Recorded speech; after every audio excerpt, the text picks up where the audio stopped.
sur un salon des formations à Alençon.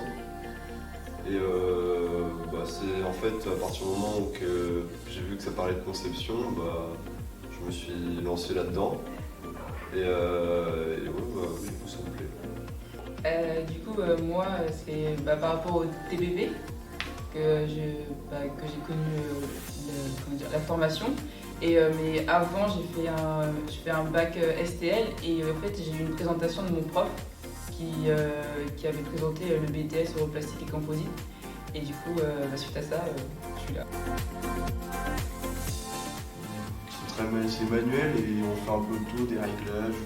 Et on sort des pièces et c'est satisfaisant de partir de rien et de sortir une pièce bonne. Ça m'a plu le fait d'être en alternance, de ne pas tout le temps être à l'école, mais d'aussi alterner avec l'entreprise.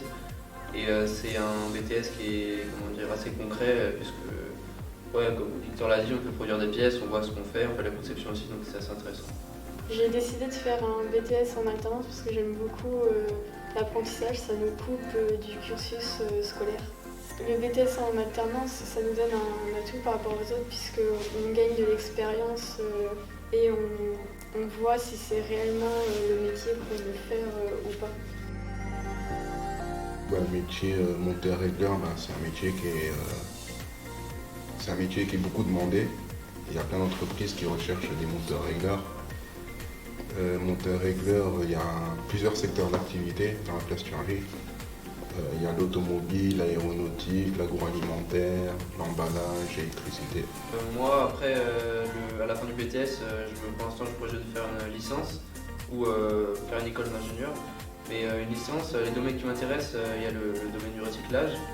Moi, je me dis d'abord que je vais devoir passer mon BTS et après, je vais voir si ou pas ça m'intéresse un peu plus de continuer. Et ce que j'aimerais vraiment bien faire, c'est bosser dans une usine Lego.